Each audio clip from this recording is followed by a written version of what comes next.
Meus estimadíssimos irmãos e irmãs, muito boa noite.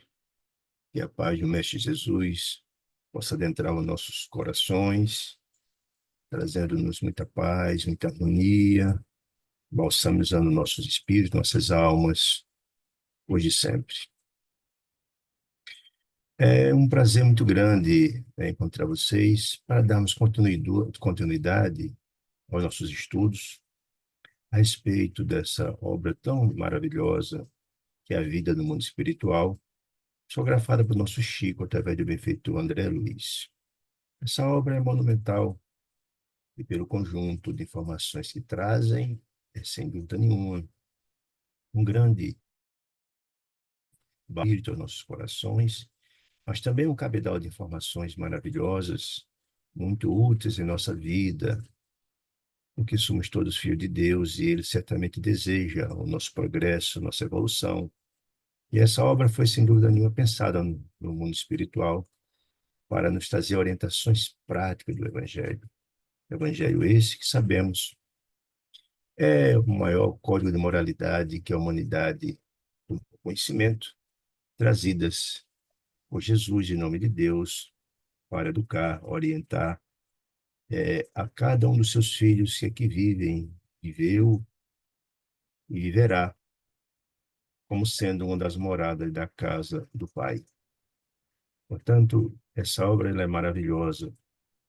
E é tão interessante estudarmos e vermos como funciona a didática super maravilhosa trazida por André Luiz, certamente com pensar dos benfeitores que organizaram essa maravilhosa obra, em que ela nos traz, além de ser uma visão e uma demonstração do Evangelho vivo de Jesus na sua pluralidade e na sua prática, visando orientar a cada um de nós, mas ela traz temas. Cada uma dessas obras, ela nos trazem assuntos, se aprofundam em cada uma dessas obras, de sorte que a gente possa gradativamente ir se assenhoreando, colocando esses conhecimentos em nossos espíritos, nossos corações.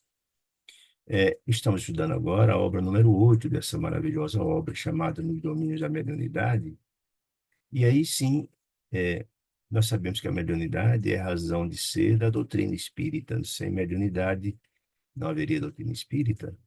Portanto, é uma matéria tão importante que ela certamente é uma matéria transversal em todas as obras de André Luiz e também nas obras da doutrina espírita, porque ela trata exatamente da comunicação entre os dois planos da vida, dos vivos de cá com os vivos de lá.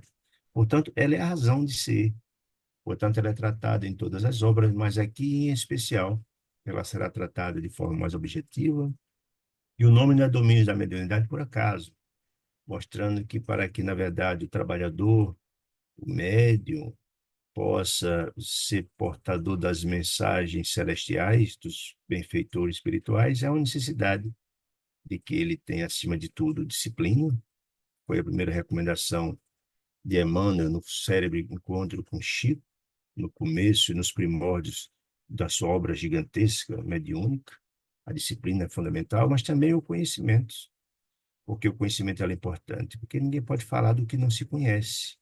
E, na verdade, para que a comunicação dos benfeitores espirituais sejam úteis e orientações de alto nível, há necessidade do médium estudar, compreender, ter um cabedal básico de conhecimentos, porque senão ele não será ele, não compreenderá ele o teor das orientações que os benfeitores trarão. Então, é uma necessidade, além da melhoria da moralidade, que é fundamental, também do conhecimento. O estudo é absolutamente fundamental, se caso o médium deseje ser um portador dos benfeitores espirituais e também portador de ensinamentos sublimes.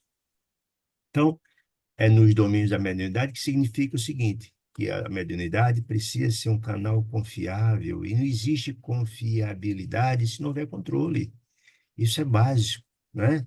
Porque, na verdade, a mediunidade, o médium é um medianeiro entre dois planos. Ele é o porta-voz das entidades, mas de que entidades? Se porventura tiver moralidade, conhecimento e disciplina, será dos benfeitores espirituais. Mas se, na verdade, falhar na moralidade, não tiver disciplina e não tiver estudo, poderá ser Portanto, o canal das entidades das sombras, isso é possível, né? Portanto, o livro é nos domínios da mediunidade que quer mostrar isso, um trabalho em harmonia com o Evangelho de Jesus, há uma necessidade premente de que esse médium ele tem que ter esses perfis, tem que ter essas qualificações, né? E é interessante que em todas as obras de André Luiz, nas 7 que precederam a essa, por exemplo, ele traz várias informações, por exemplo, da mediunidade desequilibrada. Quem leu, por exemplo, o livro Os Missionários os Mensageiros, por exemplo, vai ver lá, na fala do benfeitor Telésforo, uma infinidade de entidades que foram preparadas arduamente, com várias décadas no mundo espiritual, preparados para desempenhar funções importantes no campo da mediunidade, que falharam, porque exatamente não tinham esse cuidado de viver a mediunidade baseado nos auspícios do Evangelho de Jesus, não estudavam, não tinham disciplina, e então falharam, né? A gente vai ver isso em várias obras tratando sobre essa questão. A gente vai ver, por exemplo, no livro Missionário da Luz, traz várias informações a respeito dessa questão. Os Obreiros da Vida Eterna, na Libertação, vários, dos desequilíbrios de médios que falharem em suas missões. Então, ele aqui nos traz informações muito ricas e muito importantes, notadamente em função também do livro dos médios, que trouxe cientificidade para o trabalho da mediunidade, e até então, a mediunidade, se falava sobre mediunidade, era um mero achismo, não havia cientificidade. E a partir de Kardec trouxe esse maravilhoso livro dos médios, trouxe delineamentos, informações importantíssimas para que se possa fazer um trabalho a serviço da mediunidade, baseado nos ensinos de Jesus e ser um canal absolutamente qualificado para sermos portadores dos benfeitores espirituais. Então, isso é muito interessante. O domínio da mediunidade, portanto, hoje vai se tratar dessa questão, a gente está tratando dessa obra como sendo orientações fundamentais, baseadas no Livro dos Médios e em tantas outras obras que trazem informações muito interessantes. Vimos também no capítulo 1 e capítulo 2 que, primeiro, André Luiz procura Aulus, o orientador de André Luiz nessa obra, por uma razão muito singela. Primeiro, pela sua qualificação maravilhosa de conhecimento a respeito da matéria de mediunidade. Por orientação do ministro Clarencio, que é o tutor de André Luiz, desde o seu resgate de nosso lar, e ele é o tutor da sua obra, inclusive.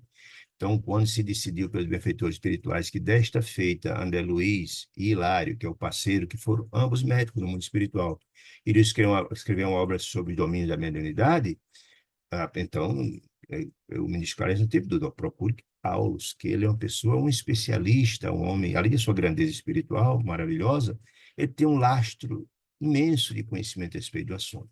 Teve duas reencarnações importantíssimas na França, onde teve contato com grandes figuras que trataram da mediunidade, né?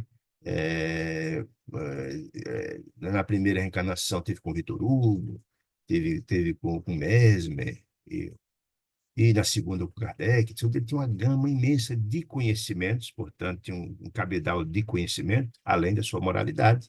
E no mundo espiritual, há muitas décadas, há muitos decênios, trabalha neste campo. Está bem dito lá no capítulo passado, que ele é uma espécie de um coordenador do trabalho mediúnico nas instituições espíritas, do lado de lá. Então, ele é uma figura com grande qualificação, por isso é que fora indicado para André Luiz e Hilário procurar exatamente a figura de Aulus, por ser um instrutor da mais alta envergadura. E quando Hilário e André Luiz procuram Aulus e diz qual é o projeto, explica o que é que eles querem, um curso sobre mediunidade prática, pudesse orientar os médios encarnados, notadamente, eles, olha, para isso a gente precisa procurar uma instituição que pratique o evangelho, que pratique a mediunidade aos auspícios de Jesus, ou seja, que tenha equilíbrio, que tenha harmonia, que tenha um corpo de médios equilibrados, compromissados, etc, etc, etc. Isso é fundamental, que vocês vão ver lá na prática. Com tudo, eu vou mostrar na prática e vocês vão poder extrair apontamentos para escrever a obra, né? E antes mesmo de começar propriamente uma visita à instituição, Aulus o levou para assistir uma palestra magistral do benfeitor Albério, que fez uma explanação muito importante a respeito de como trabalho da mediunidade acontece, mostrando essas informações que trouxe antes, a necessidade do estudo, da disciplina e da moralidade. Então, isso foi posto tranquilamente. Então, ato contínuo, no capítulo passado, então, Aulus leva André Luiz Hilário até a instituição, onde será objeto de estudo e de busca de apontamentos para escrever a obra, certo? Chegando lá, a primeira coisa ele mostrou as entidades sofredoras, mas também mostrou a sala mediúnica, mostrou os médios, mostrou a perfeita harmonia que existia na sala mediúnica, não obstante aquela gama imensa de criaturas que seriam assistidas, mas mostrou a harmonia existente dos médios, que é a condição sine qua non para que o trabalho funcione e que haja disciplina, conhecimento, etc. Então, mostrou tudo isso, foi visto tudo. E nesse capítulo de hoje, especialmente, ele vai trazer a informação da equipagem mediúnica. O que é equipagem mediúnica? Trazer o perfil de cada um dos médiuns, ou seja, mostrar as qualificações de cada um deles, para que o trabalho mediúnico flua na sua multiplicidade de mediunidades, né? Psicografias, psicografias, ou os médios audientes, os que ouvem, que vê os espíritos, essa gama imensa de possibilidades mediúnicas, né? É preciso ter médios plurais, que tem essa capacidade, essa capilaridade múltipla das mediunidades, para que as tarefas advindas de uma sala mediúnica possam acontecer. Porque a sala mediúnica só faz psicografia. Não. Psicografia é apenas uma das. E o tratamento das entidades sofredoras? Precisa da mediunidade sonambúlica, precisa da clarividência, precisa da clareaudiência, etc, etc, etc, até das materializações. Por isso é importante saber o perfil desses médiuns. E Aulus, neste capítulo, fala da equipagem mediúnica, ele vai mostrar o perfil de cada um dos seus médios, para ver o que cada um é possível de fazer e qual o grau evolutivo de cada um deles, de sorte que os benfeitores espirituais possam confiar que a programação, é importante entender a programação, gente, porque não há improviso no mundo espiritual mais elevado, não há. Tudo é previamente estabelecido, há uma programação, para que, na verdade, essa programação venha a chegar a bom termo e o trabalho possa fluir bem à noite, você precisa ter a gama de criaturas equilibradas. Não só ter os médios, mas saber se estão bem naquela noite, estão equilibrados naquela noite, estão em condições de receber as informações, de incorporar as entidades sofredoras e trazer orientações para eles. É isso, é isso. Então, depois de mostrar a instituição, os seus bastidores, aí então Aulus começou a mostrar o perfil de cada um dos trabalhadores da mediunidade, dos médiuns, para que se possa compreender. Para nos capítulos seguintes, vai começar o trabalho propriamente dito e ver as situações em que se dá na sala mediúnica, atendimento aos sofredores, psicografia e por aí vai, certo? Então começa assim, então, esse capítulo 3 que narra André Luiz, chamado Equipagem Mediúnica. Que equipagem, gente? Como é que, na verdade, estamos nós equipados para receber? Como é que está nosso canal capaz de fluir os ensinamentos ou as informações vindo do mundo espiritual? Como é que ele está? As comunicações estão truncadas? Está fácil ou está difícil? É isso que ele vai estabelecer nesse perfil. Então, diz assim André Luiz. É a aula dizendo André Luiz. Conhecemos a nossa equipagem mediúnica, diz Aulus. Ou seja, o perfil, como é que está cada um em condições de receber ou não receber o trabalho se realizar, ou desenvolver o trabalho se realizado nesta noite. E, detendo-se de pé ao companheiro encarnado que dirigia os trabalhos, que regia e dirigia os trabalhos, apresentou: este é nosso irmão, Raul Silva, que dirige o núcleo com sincera devoção e fraternidade. Isso é muito importante. Porque o doutrinador, ou o médium doutrinador, é aquela criatura que, se ele não tiver equilíbrio suficiente, ele não vai unir os médios. Ponto. Que é absolutamente fundamental que os médios haja harmonia entre eles, que haja equilíbrio entre eles. Do contrário, é como uma orquestra.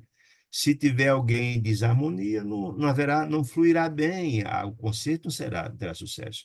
Na questão da mediunidade, isso é absolutamente possível, que sejam todos irmanados com o mesmo propósito sublime de servir ao próximo, de ser comunicador entre dois planos espirituais. Então, dizer, ele é um companheiro que dirige trabalho, com devoção, devotado e fraternidade, tem amor. Isso é tão interessante porque um doutrinador desequilibrado, ele pode desequilibrar toda a sala mediúnica e pior, pode colocar em risco todo o trabalho mediúnico de uma casa, inclusive abrindo flanco às possibilidades de obsessão coletiva dos médios. Olha aí a importância disso. Então, ter equilíbrio, fraternidade e devoção no trato dos companheiros, ser uma espécie de maestro dessa orquestra, ela é absolutamente fundamental. Aí ele começa a trazer o perfil dele. Ó, ele é um correto no desempenho dos seus deveres e ardoroso na fé. Se você não tem fé, não é possível. Você, porque, entende, o papel do doutrinador, além de ser essa criatura que rege o trabalho da noite, ele tem um contato muito próximo. É importante que a gente entenda isso, gente. Lá atrás, André Luiz já tem essas informações, lá nos Missionário da Luz, que a casa espírita, a sala mediúnica, não só são fundamentais os médios, nem o doutrinador. Existe uma equipe imensa espiritual, muito maior do que a dos médios e do doutrinador, no lado de lá, que há uma coordenação do lado de lá e há uma série de trabalhadores espirituais capazes de dar suporte aos médios. Eles tratam previamente o aparelho receptor físico e perispiritual do médium, preparando-os para o trabalho da noite, de sorte que eles têm capacidade de receptividade das orientações e as manifestações espirituais que acontecerá, mas muito mais que dar o suporte, porque o trabalho mediúnico feito em desequilíbrio pode comprometer profundamente a saúde do médium. Portanto, a assistência, por que não é aconselhável, por exemplo, se alguém receber manifestações, incorporar fora da casa espírita? Porque na casa espírita existe essa equipe que prima pela saúde e pelo equilíbrio dos médios. E esse trabalho feito fora da casa espírita não tem essa equipe. Então, a possibilidade do médium sofrer sequelas do processo de incorporação feito fora da casa espírita é grande. É a mesma história de você receber um atendimento médico no meio da rua sem ter uma equipe de prontidão. Caso haja um problema, necessidade, tem um cardiologista, tem um enfermeiro. É a mesma ideia. A casa espírita é um hospital espiritual.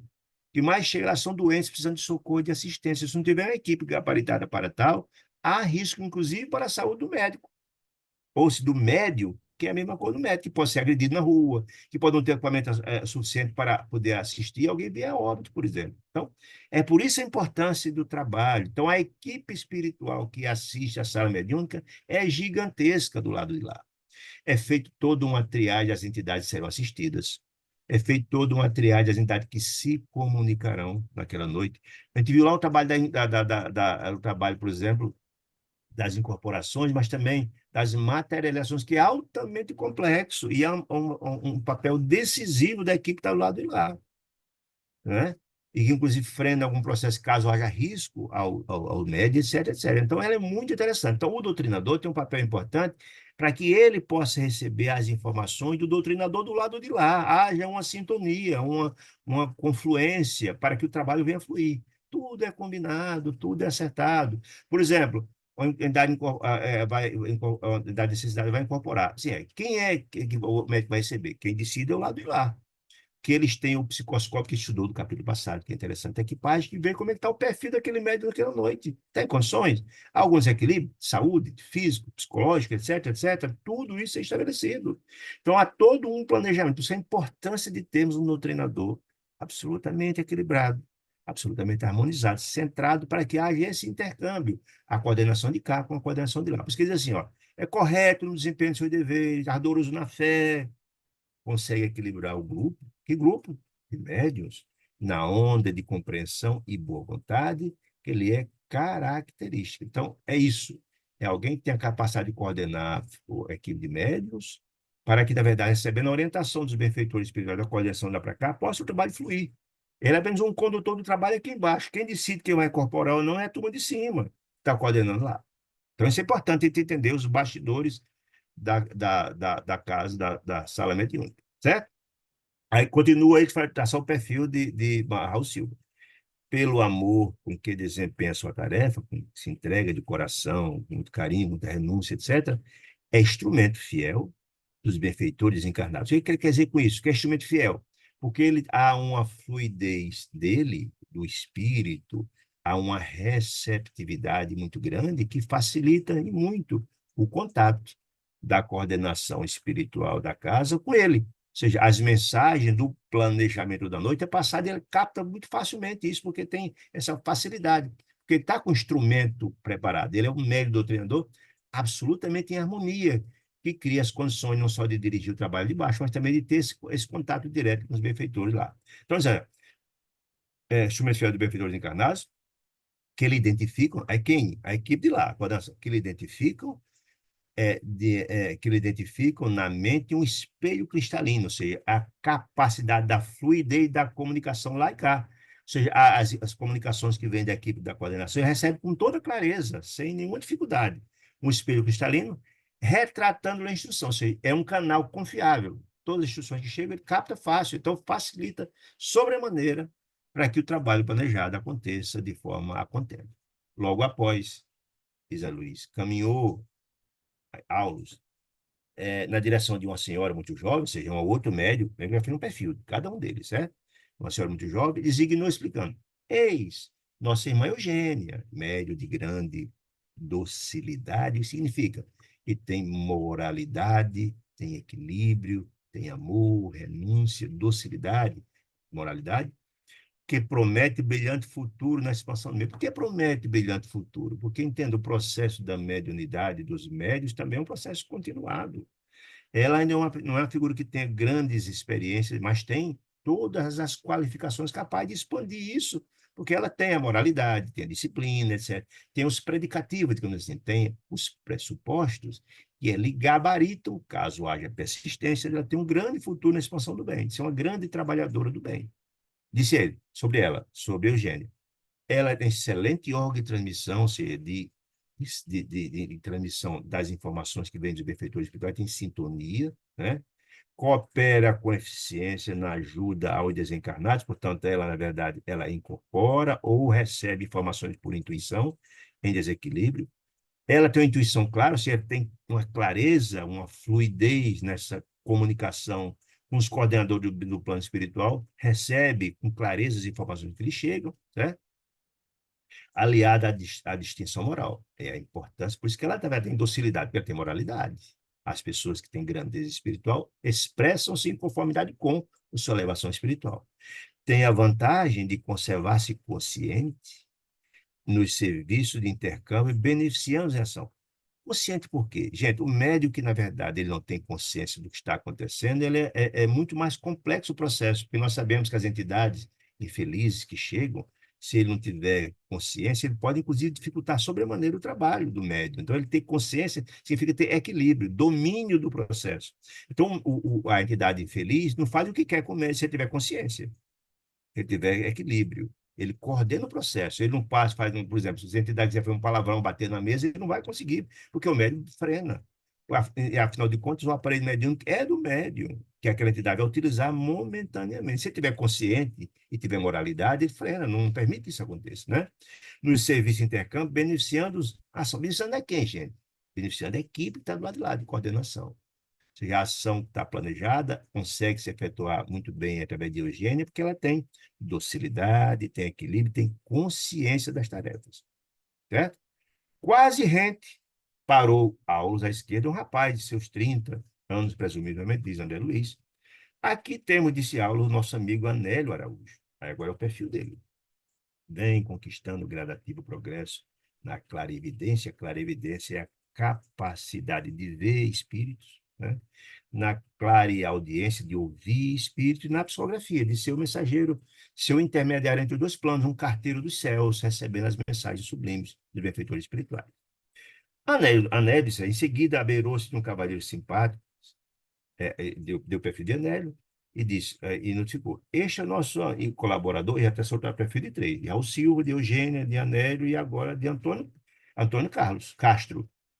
Moço bem intencionado, moço jovem ainda, cerca de uns 30 anos, e senhor de valiosas possibilidades em nossa atividade de permuta. Ou seja, ele é bem intencionado, que é uma coisa importante. Ele tem uma certa moralidade. E senhor de valiosas possibilidades, ou seja, ele ainda não tem o cabedal de experiências e práticas e vivências, mas ele tem os predicativos, as possibilidades de expandir essa sua capacidade. Ou seja, ele tem capacidade de desenvolver hoje, mas tem toda uma possibilidade imensa de progredir e avançar.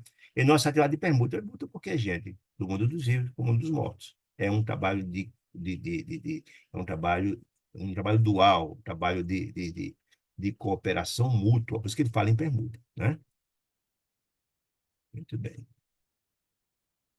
Opa, bom. Passei mais de um? Não, deixa eu ver aqui. Peraí. Permuta. Pronto, agora vai. Sonâmbulo, ou seja, ele tem mediunidade sonambúlica. O que significa mediunidade sonambúlica? A gente vai estudar lá na frente no capítulo só sobre isso. O sonâmbulo, ele se desdobra. E se desdobrando, ele vê a situação, recebe instrução, mas a informação que ele passa é dele. Ele não está recebendo informação diretamente, ele não está incorporado pelo Espírito, é a diferença, certo? Ele não está incorporado. Ele faz a intermediação, ele se desloca, vê a situação, recebe orientações dos benfeitores espirituais e volta e diz o que viu e com orientação. Por exemplo, tem um processo que está acontecendo na casa, algum doente. Ele vai lá, recebe a informação e tal. O tratamento é esse, é aquilo, assim por diante. Mas ele não está incorporado. Ele vê e transmite. Então, então ele é sonâmbulo, que é a mediunidade do novo. No entanto, disse ele, é de uma passividade que nos requer grande vigilância. Ou seja, ele não tem ainda a vivência, ele não tem ainda a experiência, ele tem grandes potenciais, mas precisa progredir muito, porque ele não tem essa experiência. Ele desdobra com facilidade.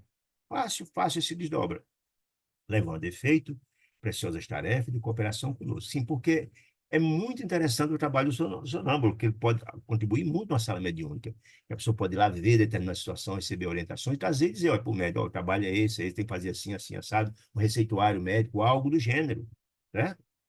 Mas ainda necessita de maiores estudos. Você lembra aquele tripé? Estudo, conhecimento fundamental, disciplina e, ao mesmo tempo, moralidade. Ele ainda precisa de estudo. Está verde, não tem o conhecimento ainda. Portanto, ele tem muito a progredir para que o trabalho dele venha a fluir. E mais amplas experiências. Ele também não tem prática. Ele falta estudar muito ainda, tem muito que estudar, mas tem falta de prática. Por isso que ele ainda está verde. Ele tem grande potencial, ajuda, para expressar-se com segurança, expressar-se como? Do que viu do lado de lá, compreender as situações que ele viu desdobrado e trazer com segurança o que ele viu, se reproduzir com clareza o que ele viu lá e as informações dos benfeitores que estão lá do lado de lá, certo? Acerca das próprias observações. Então, ele se desdobra, vê a equipe que está do lado de lá, vê a situação toda, vê a realidade e tal, e traz de volta informações. É isso. Por vezes, disse ele, comporta-se fora da matéria, se desdobrado, matéria densa, à maneira de uma criança, comprometendo-nos a ação. Ou seja, ele não tem o que? Estudo cabedal de informações, nem tem experiência. Uma criança não é assim? Não tem ainda as compreensões e, às vezes, age com uma certa infantilidade. Tem que estar de lado da criança que ele pode se ferir, se machucar. Não é assim? Não tem experiência para ser portador da mensagem com mais seriedade. Não, então ele não tem essa experiência, tem um potencial fantástico, mas ele ainda precisa de um cuidado muito grande da equipe espiritual de lá do lado de lá, porque ele não chegou, não é um médium com essa sua completude, ele tem muito ainda a amadurecer. Por vezes, como pode ser uma criança, né? Comprometendo a ação. Se você não estiver em cima olhando, ele pode até comprometer a ação, não flui muito bem. Quando empresta ele, Antônio Carlos, quando empresta o veículo à entidade dementes e sofredores, quando ele incorpora, reclama-nos cautela, porquanto quase sempre deixa o corpo à mercê dos comunicantes, o que é altamente perigoso. O médio, lembramos que o médio é o dono do seu corpo, ele apenas empresta aquele veículo para aquela criatura incorporar para a utilização de várias situações que vêm trazer benefícios às entidades sofredoras. Mas ele tem que ter equilíbrio. Ele tem que ser o coordenador. Então, aquele médico pinta e borda, faz o que acontece. Então, não pode deixar isso acontecer. É altamente perigoso. Eu já vi no anterior.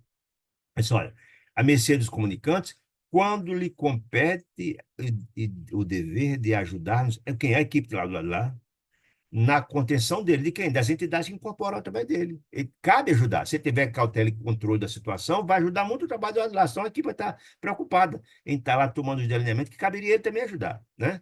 A fim de que o nosso tentame de fraternidade e ajuda não lhe traga prejuízo à organização física. Ou seja, se ele não tivesse esses cuidados, se não fosse um cuidado imenso da equipe espiritual que está do lado de lá, ele poderia ter consequências graves de saúde, inclusive. Olha aí.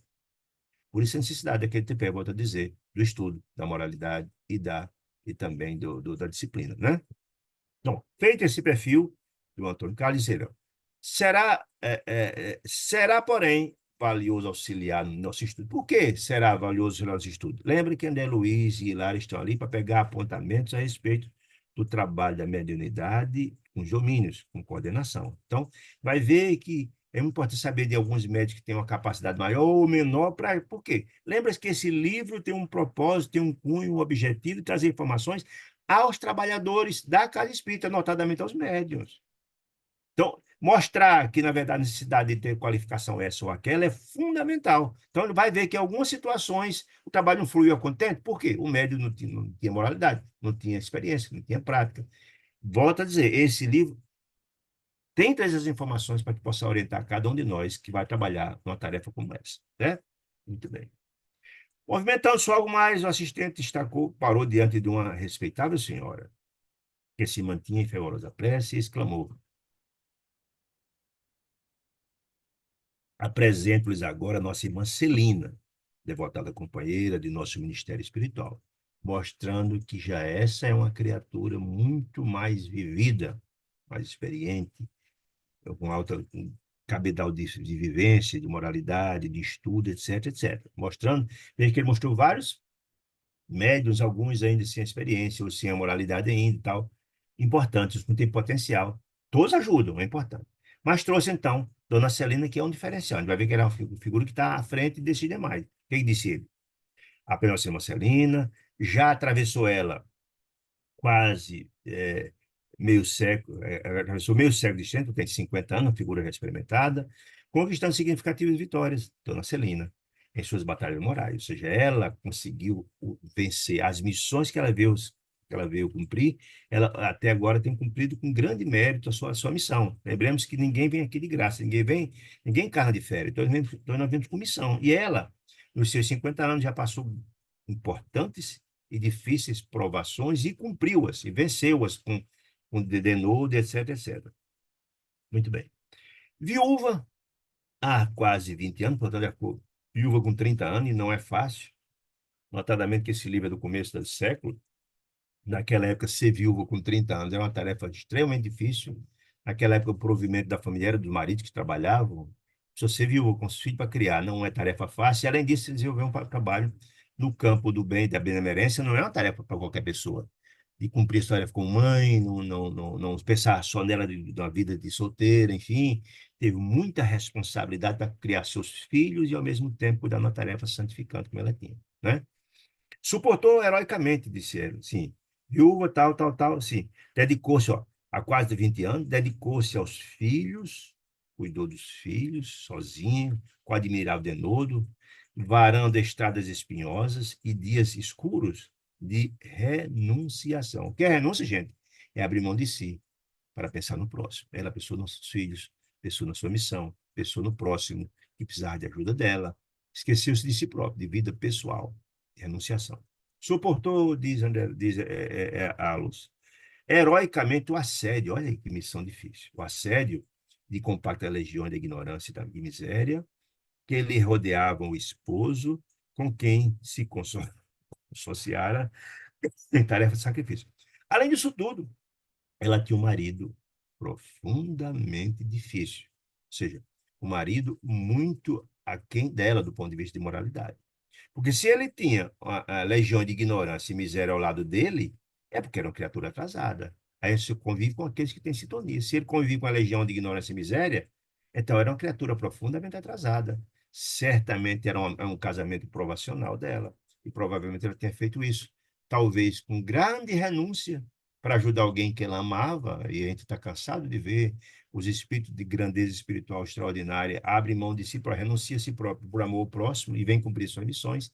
E ela cumpriu essa missão extraordinária, ficou viúva aos 30 anos, criou os filhos, uma tarefa, e mais, sofreu um acesso, sofreu um assédio violento dessa legião de ignorância e miséria do marido. E cumpriu com beleza, ó, com que se consociar em tarefa de sacrifício. Certamente foi um casamento provacional. Conheceu conheceu ela, Dona Celina, a perseguição de gênios infernais, olha que tarefa rude, infernais, e que não se rendeu. seja, ela cumpriu de forma extraordinária a orientação de Jesus de vigiar e orar, certo? Perseguição dessas religiões infernais, se não deu, lutando por muitos anos para atender de modo irrepreensível às obrigações que o mundo lhe assinalara, qual? De mãe, de marido, de comprar um marido difícil, de cuidar dos filhos, e acrisolou, ou seja, aperfeiçoou as faculdades mediúnicas que ela tinha, aperfeiçoou. Por quê? Ela conseguiu certamente aperfeiçoar pelo estudo, pela vivência com amor, com dedicação, pela disciplina, né?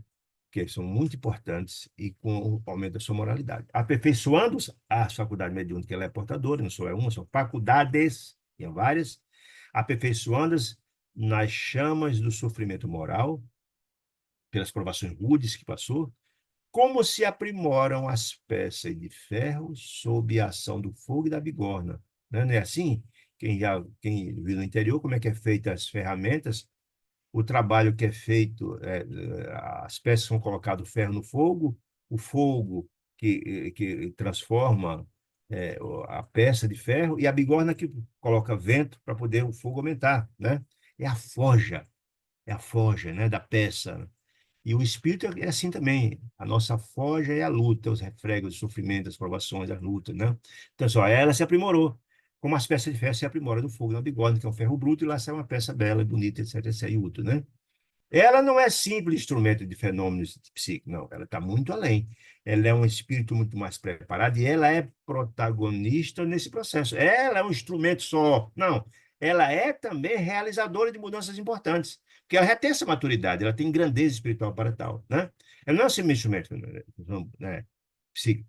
É abnegada servidora na construção de valores do espírito. Ela é uma criatura, pela sua grandeza espiritual, capaz de desenvolver um trabalho extraordinário de modificação. Aí mostra aqui o perfil dela, as capacidades, as modalidades de mediunidade que tem. Ó, ela tem clarividência, ou seja, ela vê os espíritos, ela clareaudiência, ela vê os espíritos. A incorporação sonambúlica que vai, verifica tudo, traz as informações dos espíritos para determinadas situações. E o desdobramento da personalidade, a emancipação da alma, são estados em que ingressa em qualquer um desses com a mesma espontaneidade em que respira. Ou seja, ela tem uma vivência, uma prática extraordinária, faz isso com desenvoltura, com tranquilidade, sem precisar de nenhuma contrariedade. Ela entra fácil nesses processos, entra e sai e faz sua tarefa extraordinária, porque ela tem bagagem, ela tem experiência, ela tem vivência, ela tem estudo, ela tem moralidade, ela tem disciplina, etc, etc, né? Guardando noção de suas responsabilidades e representando, por isso, valiosa colaboradora de nossas instituições, de nossas realizações. Quer dizer, ela tem um contato muito profícuo e fácil com a equipe espiritual que dirige do lado de lá. Então, trabalhar com ela é muito proveitoso. O trabalho rende, porque ela tem todas as qualificações e disciplinas para tal. Diligente e humilde, ela, humildade, grandeza espiritual, encontrou na plantação do amor fraterno ao próximo isso a sua maior alegria. Fazer o bem sem importar quem, benevolência para com todos, urgência com os erros dos outros. Esses são os conceitos de caráter de Jesus dizia, que a mão direita não sabe que a mão esquerda faça, ela tinha tudo isso, né?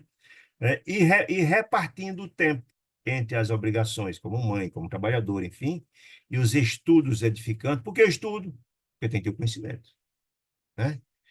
O estudo é fundamental para você, na verdade, ser receptora de conhecimentos elevados, né? Transformou-se num acumulador. Como assim acumulador? Ela conseguiu albergar dentro de si uma infinidade de conhecimentos e vivências e experiências, trouxe tudo isso, um pacote que a capacita pela sua qualificação a ser um instrumento extraordinário dos benfeitores espirituais na formulação e na realização do bem. Olha que maravilha, né? Transforma num acumulador espiritual de energias benéficas. Ela tem esse cabedal, esse depósito cheio dessas informações extraordinárias dentro dela, que ela conquistou.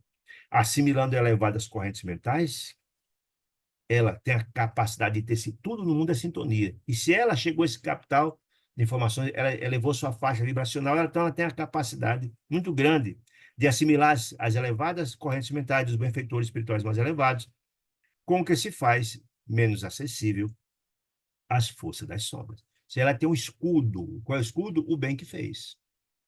né? Ela tem um cabedal extraordinário, esse grande escudo que a torna menos vulnerável às investidas das sombras. Por isso que ela conseguiu vencer os gênios infernais, como diz aí, as perseguições dos gênios infernais, e não se rendeu, porque ela tinha esse cabedal. Ela atingiu um patamar de proteção dos benfeitores espirituais pelo bem que ela fez, né? Realmente, ao lado, diz André Luiz, ao lado da irmã, sob nossa vista, fluíamos deliciosa sensação de paz e reconforto, que é assim. As criaturas que têm grandeza espiritual, o seu metabolismo melhor, o seu magnetismo, melhor dizendo, é perceptível. Diante das grandes almas, se sente as energias que promanam. Por isso que as pessoas chegavam diante do Chico, diante das grandes almas, do Dalai Lama, enfim, isso fala de Jesus, que aí recebe essas energias. Por isso que a terapia do abraço ela é tão importante. Quando você recebe um abraço maravilhoso de alguém maravilhoso, você recebe essas energias postas. Lá no livro Francisco de Assis tem uma informação muito interessante, mostra o encontro de Francisco de Assis com Clara de Assis, duas almas extraordinárias que se permutam informações, um abraço, de energias extraordinárias, um alimentando o espírito do outro. Né? Por isso que Jesus falava, alimentai-vos uns aos outros, de Dona Laura no livro Nosso Lar. Amar uns aos outros e alimentar uns aos outros. A gente passa as energias, fortalece nossos espíritos. Muito bem. Aí então disse, realmente ao lado dela, foi tal. Provavelmente fascinado pela onda de alegria indefinível em que nos banhavam, Hilário perguntou à aula, mas se está isso agora dela, dessa querida amiga, uma ficha psicoscópica, daquele aparelhozinho psicoscópico. E Dona Celina, a, a posição dela como estamos registrando aqui no bem-estar, seria devidamente caracterizado? A pergunta foi essa. Se no psicoscópio, na ficha dela que extraímos, viria demonstraria isso, a grandeza dela? E ela disse, é claro, sem dúvida nenhuma, de pronto, assinalar-lhes-ia as emanações fluídicas de bondade, de compreensão, fé e bom ânimo, porque está nela, ela emana isso. Então, o Capari tem essa capacidade de estabelecer um perfil psicológico de cada um, né? Assim como a ciência da Terra de si, ele consegue catalogar os elementos químicos que entram na formação da matéria densa, examinando com o aparelho devido, em nosso campo da matéria rarefeita do espírito, é possível analisar o tipo de forças sutis que emanam, que são emitidos por cada ser. Só como na Terra você chega numa peça qualquer e você consegue ver os componentes dela também, no espírito, o psicoscópio tem a capacidade de assimilar uma ficha de como ele é, do ponto de vista espiritual. Como é aquele espírito? Bom, ruim, dificuldade, deficiência, virtudes, etc. Está posta lá. Muito bem. Mais tarde, o homem, disse Aulus, uma previsão muito interessante. Mais tarde, no futuro, vindouramente, o homem poderá examinar uma emissão de otimismo ou de confiança, de tristeza ou desesperação, e fixar-lhes a densidade e os limites, como já se pode separar e estudar as radiações do átomo de urânio. Então, no futuro, a gente vai ter a capacidade de usar um aparelho semelhante a esse psicoscópio e examinar a criatura, o perfil dele psicológico. Tranquilo. Extrair a grandeza ou não. É importante a gente entender que o psicoscópio está sendo trazido aqui para trabalhar na sala mediúnica, mostrar as qualidades extraordinárias ou não das entidades. Mas lá no livro Libertação também, se lembra lá no livro Libertação. Lá, sim, as entidades das sombras utilizam também, só com outro propósito, identificando a natureza e os crimes que a pessoa cometeu, para ter, faz coletivo, ter que fazer um trabalho um a um, esse aparelho faz rapidamente para cobrar, para perseguir e para maltratar as criaturas, né? Então, é um aparelho já largamente falado lá, inclusive, pelas entidades das sombras, no caso, pelas entidades da luz, né? Muito bem. Luz, sim. Estudando pelos cientistas, os princípios mentais são mensuráveis, disse ele, mentais de cada um. E mereceram no porvir excepcional atenção entre os homens, qual acontece na atualidade com os fotões da luz, os componentes da luz, estudando pelos cientistas que se empenham em decifrar a constituição específica da luz, que é perfeitamente já mensurável, o espírito também será no futuro de ser com tranquilidade com aparelhos semelhantes, né? Depois de ligeiro intervalo, disse Aulus, uma ficha psicoscópica, sobretudo destinada à natureza dos nossos pensamentos, e através de semelhante auscultação da alma, né, é fácil juizar nos nossos méritos ou das nossas necessidades, dos nossos deméritos. É um perfil, gente. É um perfil psicológico, espiritual daquela criatura, do bem ou do mal, deficiências ou virtudes, né? Logo após a aula, os convidou no exame detido junto ao campo encefálico de Dona Celina, aquela médico, grande mérito, né? Acentuado. Em todos os processos medianímicos, disse ele, todos que estudam a mediunidade, não podemos esquecer a máquina cerebral como órgão de manifestação da mente. Como assim? Sim, lembremos, a mente é que comanda todo o espírito. Lembremos que tem a mente, que é o corpo espiritual, e tem o perispírito, que é a vestimenta do espírito, e tem o corpo de carne, que é uma mera roupagem, né? Como, na verdade, a mente reside a mente reside na parte da cabeça, o cérebro nada mais é do que por onde as comunicações espirituais da mente acontecem. Lembra que a pineal ele é importantíssima. Tá lá no, quem tiver interesse em estudar isso melhor, está lá no livro do Dicionário da Luz, lá no capítulo 2, tudo sobre a pineal. E mostra que a pineal ela é fundamental. É através da pineal que a mente comanda todo o corpo, todo, absolutamente todo o corpo. A pineal é fundamental e trazer a lume dos conhecimentos da humanidade, da ciência, pelas informações da doutrina espírita. Até então, não se havia conhecimento sobre a importância da glândula pineal, e a doutrina espírita descortinou isso, mostrando que a mente coordena, através da pineal, ela coordena todo o nosso corpo, todo, né? Então a mente coordena tudo. Eu estou lhes falando agora porque meu espírito, através de minha mente, está mandando falar o que eu estou dizendo aqui. O corpo de carne é apenas uma vestimenta do espírito. E o perispírito é o telefone que toca entre o espírito e o corpo de carne. Só isso, de forma muito sintética. Né? De certo, já possuem vocês conhecimento, disse Aulos, adequados em torno do aparelho orgânico. Por que, que ele disse isso? Primeiro que são médicos, tanto André Luiz como Hilário. E esse assunto foi tratado lá no livro Missionário da Luz, vai tratar de novo, já trouxe isso. Capítulo 2, 3 e 4 traz informações importantíssimas a respeito disso. Mostra todo como é que é feito o processo mediúnico, como é que se. O que órgão cada um faz através da pineal, mostra todo o trabalho que é feito na formação e na preparação dos médios para que desenvolva as comunicações mediúnicas. Está tudo dito isso lá, já trabalhado, dito com toda beleza, as interferências do lado de cá, a gente, por que que dá errado, por que deu certo, está tudo isso lá. Deixa eu voltar a falar disso mais, vocês já sabem, vai tratar de novo. Dispensando-nos a atenção em particularidades técnicas do vaso canal. Vocês conhecem tudo isso, já foi tratado lá nas obras, ele vai tratar de novo. Essa é a didática interessante e inteligente que traz André Luiz. E afagando a cabeça pintalgada de branco, os cabelinhos brancos de Dona Celina, disse, ó, bastar-nos suscita o exame, disse ele, da vida intracraniana, a manifestação da mente está no cérebro, né? Pela pineal, onde estão assentadas as chaves de comunicação entre o mundo mental e o mundo físico. Quer dizer, é lá que estão a receptação, as antenas capazes de receber. O aparelho de comunicação está na mente, né? Está lá posto. Está tudo interessante, vê lá todo o aparelhamento. É um exame que vocês vão verificar o que eu estou dizendo. Toda a capacidade de recepção que elas têm de todo esse aparelhamento que coloca ela com uma capacidade extraordinária de comunicação entre os dois planos, porque ela está preparada para sua vivência, experiência e sua moralidade. Centralizando a atenção através da pequena lente, gente, do psicoscópio, lembra que estava na mãozinha dele? Que a Aulos nos estendeu, o cérebro de nosso amigo pareceu-nos poderosa estação teleradiofônica. Na estação radiofônica acontece, se comunica para lá, para cá, recepciona e manda-se, né? Não é assim? Né? Uma grande estação de comunicação, não é assim? Você recebe, manda, não é assim? Muito bem.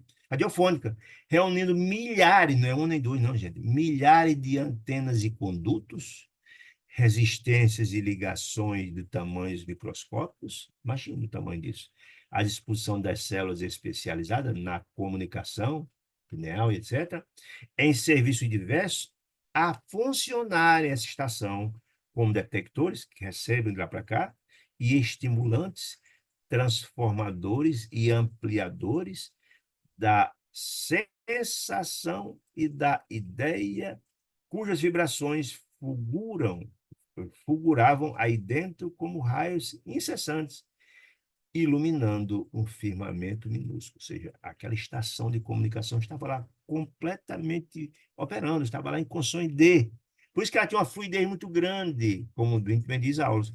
Ela desdobra-se com facilidade muito grande na clarividência, na audiência. Ela, rapidinho, por quê? Porque ela tinha uma aparelhagem altamente sofisticada e pronta pelo estado de moralidade que ela tinha, pela vivência e prática disso tudo. Então, toda a equipagem, a central de comunicação dela estava lá altamente pronta para qualquer hora entrar em contato. Por isso que ela tem essa grandeza espiritual, faz aí com fluidez, porque estava tudo preparado para.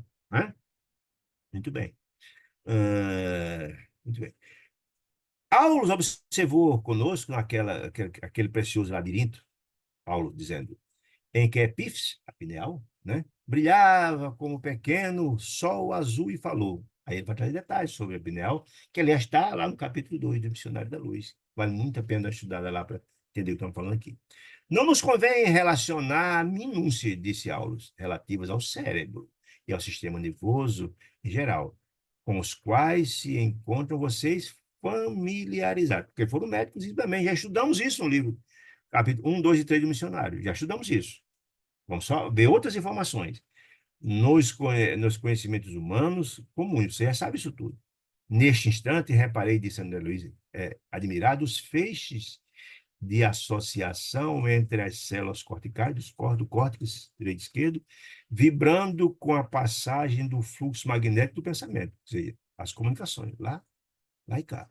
A estação funcionando a todo vapor, né, com muita fluidez. O canal era azeitado, digamos assim, limpo, o espelho cristalino, as informações chegavam e saíam com uma grande rapidez, dado a capacidade do equipamento mediúnico dessa senhora, maravilhoso, né? Recordemos, disse Aulus, que o delicado aparelho encefálico reúne milhões de células que desempenham funções particulares, quais sejam as dos trabalhadores, em fila hierárquica, na harmoniosa estrutura do Estado. Ou seja, Estado que é comandado por quem? Pela mente. É dela que promana todas as informações, é dela que promana todas as determinações. Está tudo lá, hierarquizado. A mente comandando tudo. De lá saem todas as informações para todo o corpo, todo o espírito. Quer dizer, é como se fosse um estado, que é o estado mental, em que dirige toda a parte do corpo. Né? Obviamente. E enumerando determinadas regiões, lá da mente, trecho a trecho, daquele prodigioso reino de onde emana as determinações do rei, que é a mente, pensante declarou: não precisamos alongar digressões. Você já conhece tudo isso aí. As experiências adquiridas pela alma constituem maravilhosas sínteses de percepção e de sensibilidade. As práticas, né? Tudo que você já fez na vida se conta, porque nós somos uma soma. Tudo que a gente está vivendo hoje, nós somos no melhor estágio de nossa existência. E nós temos aqui albergado em nós tudo que já vivemos, né? Então, tá dizendo, a experiência adquirida pela alma constitui maravilhosa síntese de percepção e sensibilidade, mas práticas, na condição de espírito libertos, em que nos encontramos, mas certifiquem-se, mais especificamente, especificam-se de ele no equipamento da matéria densa, como núcleo de controle das manifestações da individualidade, perfeitamente analisáveis, ou seja, esse perfil é estabelecido. A gente tem ali a capacidade de entender quem somos nós, com a gama de vivências e experiências estabelecidas, além do preparo, do conhecimento, além da disciplina, mas também do conhecimento e das vivências que vão ficando. As experiências vividas ficam lá, as cabedal de ensinamentos trazidas pelas vivências, pelas experiências, né? É muito importante isso, né? É assim que a alma encarnada, disse ele, possui no cérebro físico os centros especiais e que governam, né? Que governam. Pineal, a mente, governa tudo.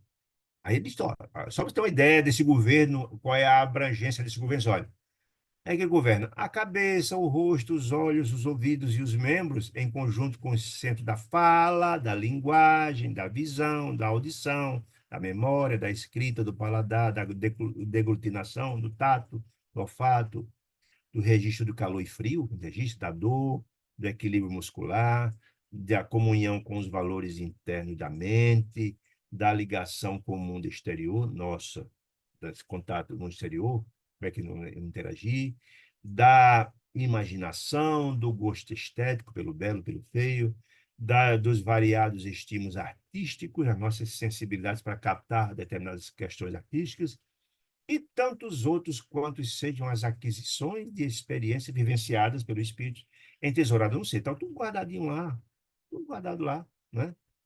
Nós somos, nosso espírito tem esse cabedal onde está entesourado todas as experiências de vida, como fosse gavetas que estão lá tudo compactadas. Que conquista, entrada pelo ser, que conquista a própria individualidade, passo a passo, vivenciadas as experiências, né? E esforço,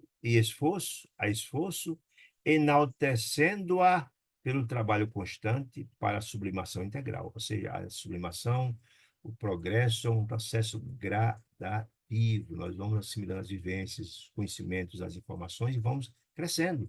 É um processo de sublimação, de renovação. Deus deseja a felicidade dos seus filhos, mas nos deixa o livre-arbítrio para seguir os nossos caminhos. Não é assim? Deus nos mostra o caminho, a estrada sinalizada e asfaltada maravilhosa. Siga isso aqui e vão ser felizes, vão chegar ao seu objetivo, que é a felicidade.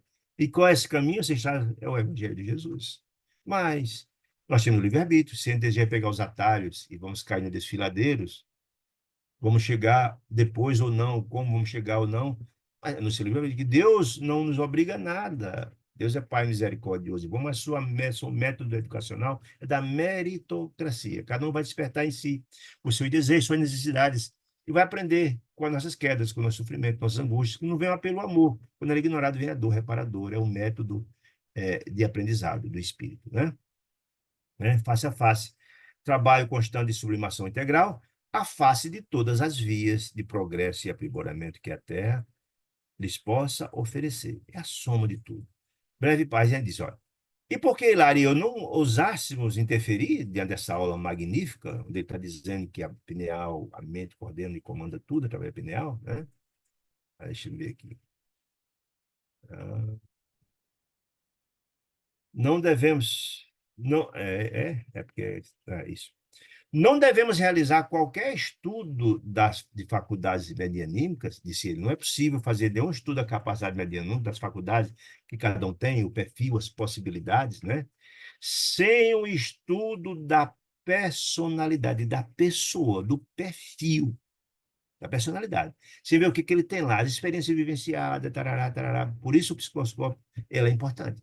Um perfil. Não se pode imaginar a capacidade que se tem de um médium se analisar o que é que ele tem aí, as vivências trazidas dos seus estudos, do seu cabedal de informações, das suas visões, das suas realizações, etc, etc, né? E enumerando determinadas regiões, trecho a trecho daquele prodigioso reino, Pensante declarou então Aulus: não precisamos alongar digressões, e a experiência adquiridas pela alma constitui maravilhosa síntese de percepção e sensibilidade. Isso aí, as vivências, as práticas e vivências do dia a dia de cada um de nós, de toda a vida. Nós somos a somatória de tudo que já vivemos, né? Na condição de espírito libertos, em que nos encontramos, mas especificam-se no equipamento de matéria densa, no cérebro, como núcleos de controle das manifestações da individualidade perfeitamente acessíveis, né? Disse ele, é assim que a alma encarnada possui no cérebro físico, e é onde, na verdade, se manifesta a mente, né? Nós sabemos já muito bem que, na verdade, o espírito, a parte pensante, é exatamente a mente, é, é, que está na parte da cabeça, né? Que no corpo de carne é exatamente a mente, o cérebro do corpo de carne, os pensamentos expostos estão aqui, e é através da mente e a própria mente trabalha com a pineal que comanda todo o nosso corpo físico. Estamos aqui falando que o nosso espírito está determinando, chegando ao meu cérebro, que nós temos três corpos: o espírito, o perispírito, que é o telefone que toca, e chega até o corpo de carne, que somos nós, né? Estou aqui falando porque, na verdade, minha mente está mandando. Então, todas as atividades do corpo são comandadas pela mente. Mente esta, né? Mente esta que coordena todo o corpo através da pineal. Então, diz aqui, ó, é assim que a alma encarnada possui cérebro físico, os centros especiais que governam, né? Está lá na glândula pineal, informações lá do missionário da luz, ó. A mente, através da pineal, coordena a cabeça, o rosto, os olhos, os ouvidos e os membros em conjunto, e o centro da fala, da língua, da visão, da audição, da memória, da escrita, do paladar, da aglutinação, do tato, do olfato, do registro, de calor frio, da dor, daquele muscular, da comunhão com os valores internos da mente, a conexão, né, da ligação com o mundo exterior, do espírito com o mundo exterior, da imaginação, do gosto estético, do gosto artístico, os estímulos, as belezas ou não, né?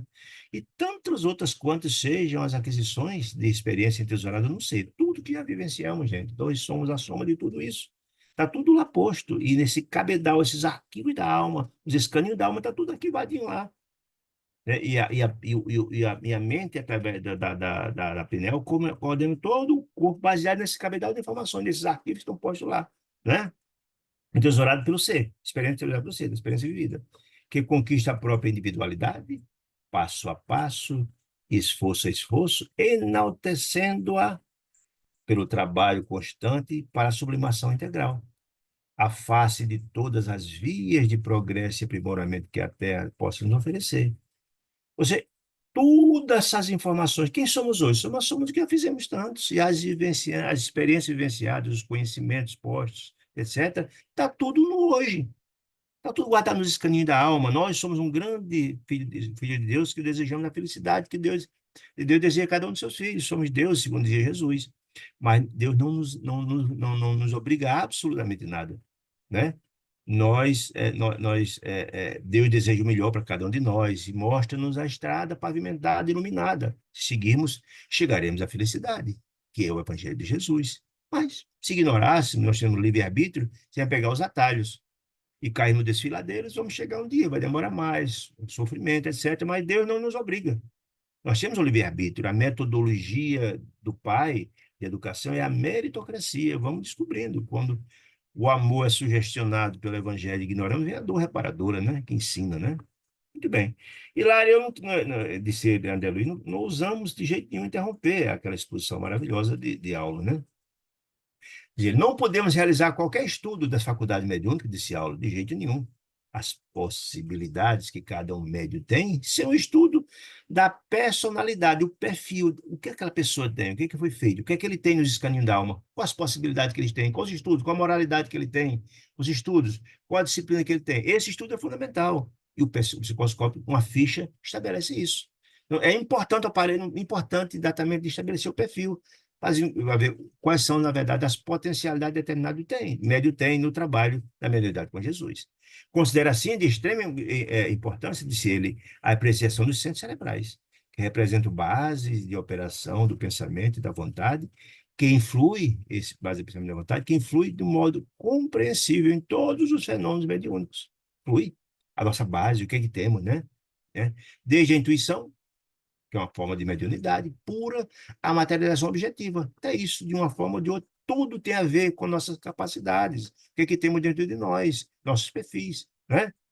Esses recursos que merecem a defesa e auxílio das entidades sábias e benevolentes, sim, se atingirmos a grandeza espiritual, se temos esse cabedal de informações nos escaneando nossas almas, essas grandezas, essas experiências, vivências, estudos, essa moralidade, nos guarda, vamos ter sintonia com os benfeitores espirituais mais elevados. Vamos ser portadores das energias, dos ensinos dos benfeitores espirituais, se tivermos com essa capacidade, com essa somatória, com esse nossa, com essa nossa, com nossa, com esse patrimônio espiritual estabelecido, né?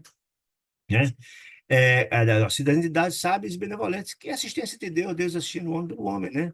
Em suas tarefas de amor e sacrifício junto dos homens, quando os medioneiros se sustentam no ideal superior de bondade e o serviço próprio. Sim, se esse for o propósito, se tivermos toda essa capacidade, todo esse preparo, não tenho nenhuma dúvida. Muitas das informações postas do mundo espiritual, nos traz os amigos espirituais têm trazido, que desejam passar mais conceitos, mas às vezes a dificuldade é que falta trabalhadores com essas capacidades, com essas condições, com esses pressupostos, né? Diz ele. A serviço do próximo. Em muitas ocasiões, diz ele, infelizmente, podem ser ocupadas por entidades inferiores e animalizadas, em lastimáveis processos de obsessão. Quando a mediunidade é praticada fora dos ensinamentos de Jesus, mediunidade sem Jesus, né? Se, na verdade, as instituições espíritas têm médios, tem a equipe do lado de cá e a equipe do lado de lá que prima e faz tudo para que, na verdade, o trabalho flua no campo do bem, do amor e da fraternidade. Entretanto, se esses médios não estudam, se esses médios desequilibram, se esses médios não têm conhecimento, não tem disciplina, não tem moralidade, o que vai acontecer? Já foi dito no capítulo anterior. A equipe espiritual faz tudo para ajudar, mas se eles não desejarem, perde sintonia. E aí são entregues aquelas criaturas. Quando o chamado amor é desconsiderado, vem a dor reparadora. Vamos aprender pela dor, pelo sofrimento. Por isso, há lastimáveis situações de casos espíritas com equipe de médios obsidiados, fazendo lastimáveis situações. Inclusive, nós vimos isso em livros anteriores, que grupos de médios são totalmente obsidiados, fazendo joguete das entidades das sombras, né? Infelizmente acontece isso, né? Ah, mas, perguntou então Hilário, judicioso, diante de um campo cerebral tão iluminado como o Dona Celina, será lícito, perguntou ele, aceitar a possibilidade da invasão dele, desse campo extraordinário, por parte de inteligências menos evolvidas, mais evoluídas? A pergunta é essa. Será cabível semelhante retrocesso?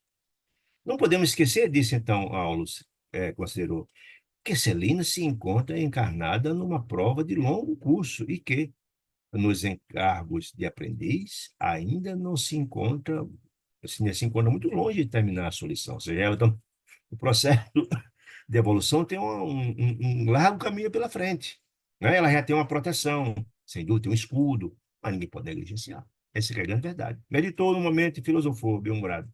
Uma viagem de 100 léguas, disse ele, podem ocorrer muitas surpresas no derradeiro quilômetro do caminho.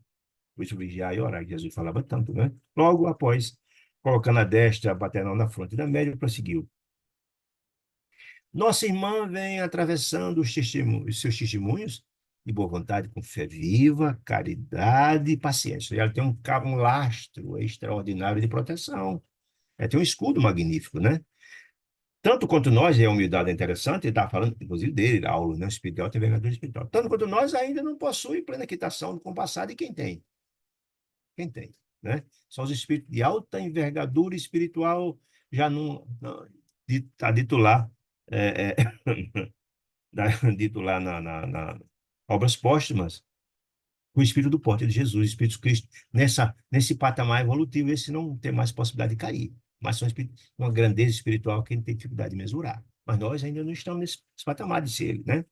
Não nos quitamos com o passado. O que temos no passado foi muito grande, muito grave. Nós estamos aqui devagarinho, trabalhando para nos melhorarmos. Somos vasta legião de seres combatentes, em via de vencer os inimigos que nos povoam as fortalezas íntimas do mundo de nós mesmos. Inimigo simbolizado em nossos velhos hábitos de convívio com a natureza inferior, e nos colocam em sintonia com os habitantes das sombras, evidentemente perigosos, evidentemente perigosos ao nosso equilíbrio. O que quer dizer com isso? Nossos inimigos não são físicos, não, estão dentro de nós próprios. Enquanto vencermos nós próprios, enquanto vencermos as sombras que habitam o coração de cada um de nós, o homem velho que habita dentro de nós, expulsarmos essas sombras, alimentarmos esse Deus interior, se nós somos filhos de Deus, se temos a centelha de Deus e nossa organização espiritual, nossos espíritos, nós temos a gênese divina, somos dele filho, herdeiro de Deus, co-herdeiro de Jesus, como dizia Paulo de Tarso. Ora, para que nós seamos um Deus pleno, Jesus fala, somos Deus, somos filho dele. É preciso alimentar esse Deus interior com a prática e a vivência do Evangelho. Esse é o combustível capaz de dar luminescência a essa pequena centelha, tornarmos deuses plenos, não é? Mas é um processo de longo prazo, de longo curso, e não podemos negligenciar em nenhum momento nessa grande viagem. Seguimos em frente. Vigiar e orar, dizia Jesus. Se nossa amiga Celina, disse ele, quanto qualquer um de nós, ele estava se incluindo nessa história, abandonar a disciplina, olha, a disciplina é importante, a que somos constrangidos para manter a boa forma na recepção da luz, e manter nossa antena ligada, para guardar sintonia, temos que estar lá em cima, com moralidade, com estudo, com amor, com disciplina. Se abandonarmos isso, recebendo a luz, rendendo-se às sugestões da vaidade, que muitas pessoas se acham o dono da verdade, o melhor do mundo, e do desânimo, se nada fazermos, se acomodarmos, que costumamos fantasiar como sendo direitos adquiridos, se não se acham, são santos importantes. Essas são as razões das grandes quedas dos médios, né?